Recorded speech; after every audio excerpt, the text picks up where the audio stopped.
Bismillahirrahmanirrahim. Assalamualaikum warahmatullahi wabarakatuh. Untuk pertemuan hari ini, kita akan membahas tentang kisi-kisi soal PAT, penilaian akhir tahun, atau gambaran tentang soal penilaian akhir tahun, mata pelajaran matematika umum, kelas 10 MIPA. Langsung saja kita ke bagian pertama. Untuk soal nomor 1 sampai dengan 3, ya, jadi nanti semua soal bentuk pilihan ganda. Ini nanti untuk soal nomor 1 sampai dengan 3 tentang persamaan nilai mutlak. Nah, dalam hal ini adalah tentang menentukan nilai mutlak. Nah, nilai mutlak itu dilambangkan dengan ada bilangan di tengahnya, lalu ada garis lurus yang mengapitnya ya di depan dan di belakang. Nah, maksud dari nilai mutlak itu berapapun nilainya yang di dalam tanda mutlak itu diartikan dia mutlak positif ya. Jadi biarpun dia negatif tetap saja dia dianggap positif. Nah, contohnya ini. Tentukanlah nilai. Nilai mutlak dari negatif 4 tambah 5 dikurangi nilai mutlak dari negatif 3. Cara mengerjakannya seperti ini. Karena ini ada tanda mutlaknya, maka semua dianggap positif. Nah, berarti ini 4 ditambah 5, ini dikurangi dengan, nah ini negatif 3 juga dianggap positif. Baru dihitung seperti biasa, seperti itu. Nah, ini nanti ada di soal nomor 1 sampai dengan 3. Entah itu soalnya seperti apa, gambarannya seperti ini. Ya. Lanjut ke soal nomor 4 sampai dengan 6. Nanti masih tentang persamaan nilai mutlak, hanya saja ini yang sudah memuat variabel X. Jadi nanti ada soal, misalnya seperti ini, 2X negatif 5, ya. Nilai mutlak dari 2X kurangi 5 sama dengan 3. Nah, cara menjawabnya adalah, dari persamaan nilai mutlak ini, dibuang tanda mutlaknya, ditulis 2 kali. Nah, yang pertama ini, nilainya ini biarkan dia 3. Sedangkan untuk persamaan yang kedua, 3-nya ini diubah menjadi negatif 3. Baru dihitung seperti pada umumnya ya. 2X kurangi 5 sama dengan 3, maka 2X sama dengan 3. Di sini negatif 5 pindah ke belakang menjadi positif 5, maka 2X sama dengan 3 plus 5 sama dengan 8, sehingga X sama dengan 4. 4 diperoleh dari, karena ini 2X, artinya 2 kali X sama dengan 8. Sehingga X sama dengan 8 dibagi 2 sama dengan 4. Nah, untuk yang satunya, 2X min 5 sama dengan min 3, maka 2X sama dengan min 3, di sini negatif 5, pindah ke belakang menjadi positif 5, sehingga di sini 2X sama dengan 2. 2 ini diperoleh dari negatif 3 ditambah dengan 5. Jadi kurang 3 dikasih 5. Nah, berarti kan masih ada sisa 2. Bersisa berarti dia tidak kurang lagi, sehingga dia menjadi positif. 2X sama dengan 2, X sama dengan 1. Ini nanti soal nomor 4 sampai dengan 6, entah bentuknya seperti apa, yang penting gambarannya dia bentuknya seperti ini, hanya saja bilangannya nanti akan berubah. Selanjutnya nanti untuk soal nomor 7 sampai dengan 9 itu tentang ukuran sudut. Ubahlah sudut-sudut berikut ini ke dalam satuan radian. Nah, jadi ini mengubah dari derajat ke bentuk radian. Nah, contohnya seperti ini. 30 derajat sama dengan 30 per 180 pi radian. Baru disederhanakan menjadi 1 per 6 pi radian. Dan seterusnya. Jadi kalau derajat ke radian, maka dikalikan dengan 1 per 180 pi radian. Baru disederhanakan ya. Ini 120, maka menjadi 120 per 180 pi radian. Lalu disederhanakan. Begitu juga dengan ini, 225 derajat diubah menjadi radian, maka 225 per 180 pi radian. 5 per 4 ini adalah hasil dari penyederhanaan dari 225 per 180. Selanjutnya untuk soal nomor 10 sampai dengan 12 masih tentang ukuran sudut. Ini sekarang mengubah dari bentuk radian ke bentuk derajat. Contohnya 5 per 12 pi radian. cara mengubahnya, 5/12 pi radian ini langsung dikalikan dengan 180 derajat. Jadi 5 kali 180/12, hasilnya 70. Ya, jadi kalau dari radian ke derajat langsung dikalikan dengan 180. Seperti ini cara.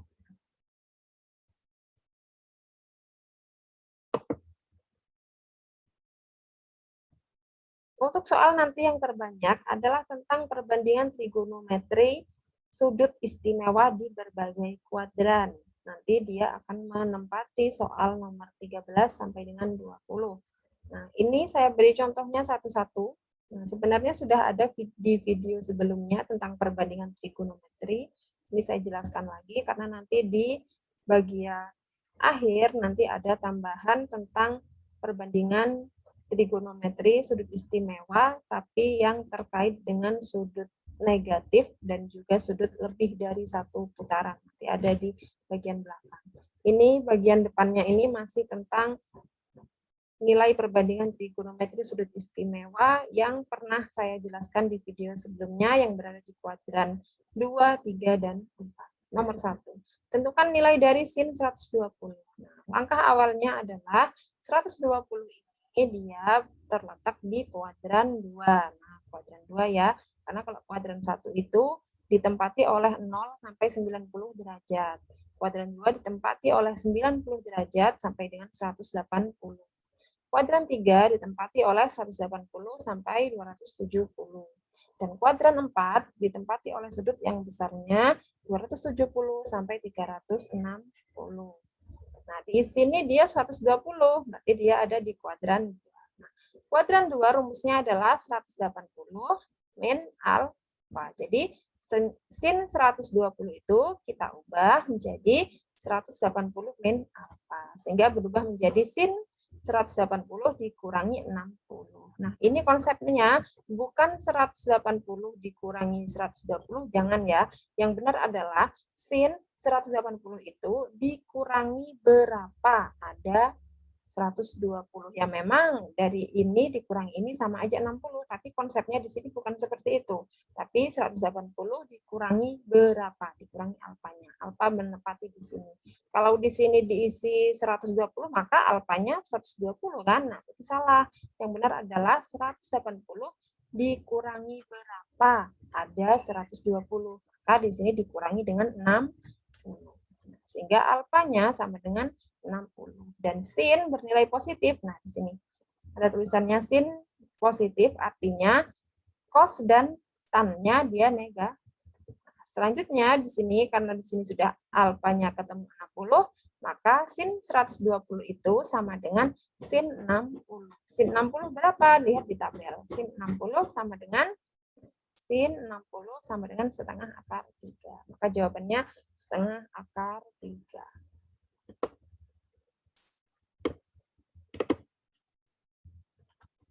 Selanjutnya, tentukan nilai dari sin 225. Nah, 225 itu letaknya ada di kuadran 3.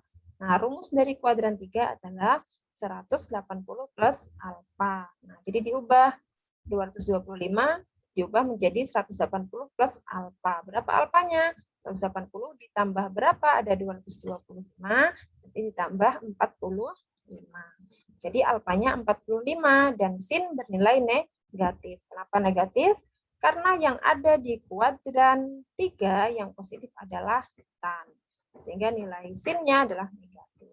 Jadi kesimpulannya, sin 225 itu adalah sama dengan min sin 45 ya, karena secara sudut dia alfanya sama dengan 45 dan secara posisi dia sin bernilai negatif. Jadi sin 225 sama dengan negatif sin 45.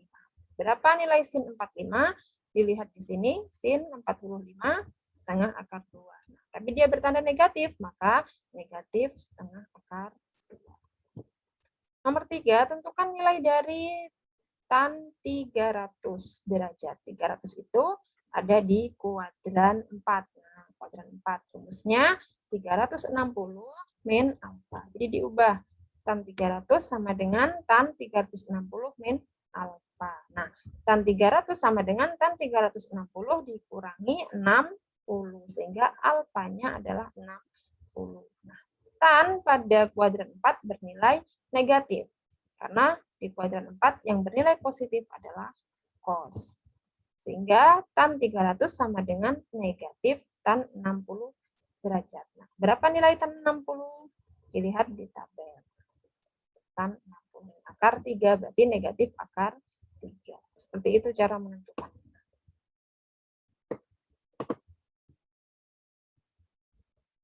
Selanjutnya, tentukan nilai dari tan 225. Nah, 225 ini tadi sudah ya, 225. Oh ya, tadi sin. Nah, sekarang tapi tan. Nah, bedanya. Kalau sin berarti dihitung berdasarkan sin, kalau tan juga berdasarkan tan. Contohnya ini. Tan 225 dia ada di kuadran 3. Seperti yang tadi diubah menjadi 180 plus alfa. Karena rumusnya di kuadran 3 itu 180 plus alfa. Setelah diubah, tan 225 berubah menjadi tan 180 plus 45. Jadi ini alfanya ya, posisinya adalah 45A. 45. Jadi alfanya 45 derajat. Dan tan pada kuadran 3, tan pada kuadran 3 itu bernilai positif. Jadi dia tan 225 sama dengan tan 45 sama dengan 1. Tan 45 sama dengan 1. Ini masalahnya. Lihat di tabel. Bagusnya hafal ya. Jadi selanjutnya kita ke nomor 5, tentukan nilai dari cos 330 derajat. Awalnya 330 ini dicari di kuadran berapa? Ada di kuadran 4. Nah, baru diubah. Nah, cos 330 diubah menjadi 360 min alfa. Nah, tentukan alfanya. Cos 360 min 30. Jadi alfanya sama dengan 30. Cos pada kuadran 4 bernilai positif. Nah, sehingga ini cos positif. Artinya cos 330 derajat itu sama dengan cos 30. Berapa cos 30? Lihat di tabel. Cos 30 setengah akar 3. Selanjutnya ini, tentukan nilai dari tan 750. Nah, ini belum pernah saya jelaskan sebelumnya, saya tambahkan di sini ya. Nah, saya jelaskan. Untuk 750 derajat, itu sudut lebih dari satu putaran, karena satu putarannya 360. Nah, tapi konsepnya sama saja. Kalau mencari di manakah letak sudut 750, berarti kita ke sini lagi ya. Perhatikan gambar di sini. Ini kan 0. Putar ke sini, nah sampai satu kali putaran, nah sampai ke sini lagi berarti 360. Masih kurang kan, berarti berputar lagi. Putar lagi ke sini, nah, sampai di sini lagi berarti 360 dua kali, berarti 720. Masih kurang, belum 750, maka berangkat lagi ke sini sebanyak 30. Nah, berarti posisinya dia di sini sebesar 30 derajat. Berada di kuadran 1. Itu kalau dilihat gambar. Nah, atau kalau pakai rumus seperti ini. Nah, 750 ini, nah, karena satu putarannya itu 360, maka kita tulis 750 itu berapa putaran? Satu putaran 360. Berarti dua putaran kan 720. Nah, lebihnya kan sedikit. Oh, berarti dia masuk ke dua putaran lebih. Nah, berarti 2 kali 360 ditambah alfa. 2 kali 360 sama dengan 720. Menuju 750 berarti kurang 30. Nah, sehingga tan 750 bisa ditulis tan 720 ditambah 30. Yang 720 ini kan 2 kali putaran, berarti kan dia 0. Nah, yang dihitung adalah yang ini, yang alfanya. Jadi alfa sama dengan 30 derajat. Dia berada di kuadran 1, di mana semuanya bernilai positif, maka tan 750 derajat itu sama dengan tan 30 derajat. Sama dengan 1/3 akar 3. Tan 30 derajat, 1/3 akar 3. Contoh lagi supaya lebih paham, tentukan nilai dari cos 600 derajat. Nah, 600 derajat sudut lebih dari satu putaran, karena satu putarannya adalah 360. Tapi dia kurang dari 2 putaran, ya, tidak sampai 720. 20. Berarti dia satu putaran aja di sini. Nah, cara mengubahnya, ini cos 600 ya.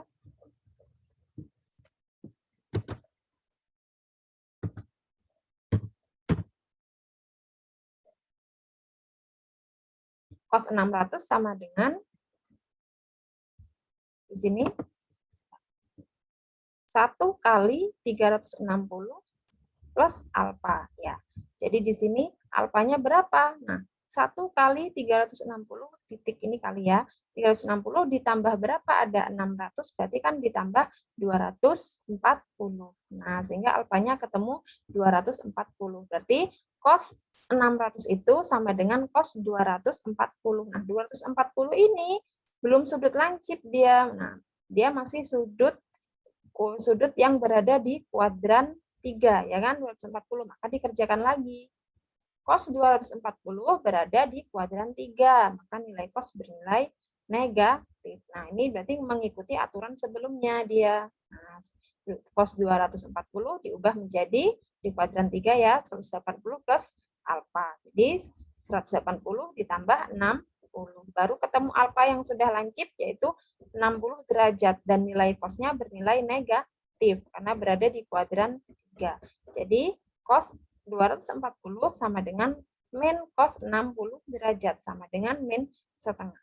Cos 60 ya, setengah min cos. Nah, jadi, kesimpulannya, cos 600 derajat ini sama dengan min cos 60 dengan tahapan-tahapan seperti ini. Yang pertama dilihat dulu dia posisinya di mana, setelah itu ternyata ketemu di kuadran 3, baru memakai aturan dari nilai trigonometri di berbagai kuadran, akhirnya ketemu dia nilainya min setengah. Seperti itu. Jadi 2 kali jalan. Yang pertama, dia tentukan di mana posisinya, baru ditentukan letak kuadrannya ya. Selanjutnya,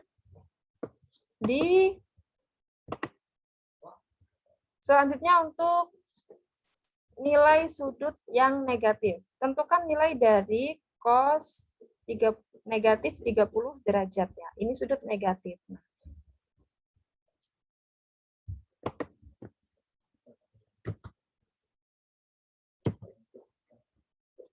negatif 30 derajat, ya itu sudut negatif. Cara menentukan letaknya diukur berlawanan dengan sudut positif. Nah, kalau biasanya kita 30 derajat dihitung dari sini, dari 0 ke atas, ya sebanyak 30. Kalau sudut negatif berarti dari sini ke bawah. Negatif 30 berarti dia ke bawah sebesar 30 derajat. Nah, sini. Negatif 30. Nah, jadi kalau satu putaran di sini 360, tapi dia dihitung ke bawah sebesar 30, berarti kan dia posisinya di sini sebesar 30 derajat di sini di bawah, ya kan? Di sini 30 derajat. Nah, kalau kita hitung dari sini, nah berarti kan dia sama dengan 330. Karena kalau nyampe sini kan 360, ya. Jadi posisinya dia di sini sebesar 30 derajat ke bawah, kita hitung lagi dari atas. Nah, atau sudut negatifnya ditambah dengan 360. Nah, cos negatif 30 sama dengan cos negatif 30 ditambah 360. Sehingga hasilnya cos 330. Nah, baru dikerjakan lagi karena cos 330 berada di kuadran 4. Maka nilai cos positif. Nah, rumus di kuadran 4 adalah ini. Sehingga di sini cos 360 min alfa, alfanya ketemu 30, ya kan? 30 sehingga alfa sama dengan 30, cos bernilai positif sehingga cos 30 sama dengan setengah akar 3. Saya ulangi lagi untuk sudut negatif, menghitungnya dari sini ke bawah. Nah, dari sini ke bawah 30, maka di sini sebanyak 30 derajat di sini. Ke bawahnya sebanyak 30 derajat. Setelah itu, kalau di sini sudah dia sebesar 30 derajat, nah dihitung dari atas lagi. Ke atas lagi, nah berarti dia sampai di sini. Logikanya kan 360 dikurangi dengan 30 karena dia berlawanan dengan arahnya, ya kan? Berarti 360 dikurangi dengan 30. Hasilnya kalau dipositifkan itu 330. Itu tadi untuk soal nomor 13 sampai dengan 20. Selanjutnya, untuk soal nomor 21 sampai dengan 25 itu bukan soal hitungan, ya. tapi tentang soal pengetahuan umum dan konsep dasar perhitungan. Nanti yang akan saya tanyakan adalah yang pertama, siapa Bapak trigonometri atau penemu trigonometri, yang kedua, penemu algoritma dan aljabar, yang ketiga adalah sifat umum operasi penjumlahan. Jadi nanti akan saya berikan beberapa operasi tentang penjumlahan, manakah yang benar tentang penjumlahan. Dan untuk nomor 24, beberapa sifat tentang perkalian dan pembagian, mana yang benar. Asosiatif dan komutatif seperti itu. Ini bisa dicari referensinya. Dan nomor 25 ya, 25 itu nanti tentang identitas penjumlahan dan perkalian. Bilangan berapakah yang merupakan identitas penjumlahan dan identitas perkalian. Demikian tentang gambaran dari soal penilaian akhir semester matematika kelas 10 MIPA. Semoga bermanfaat dan jangan lupa dipelajari dengan baik-baik, siapkan sebaik mungkin. Saya akhiri. Wassalamualaikum warahmatullahi wabarakatuh.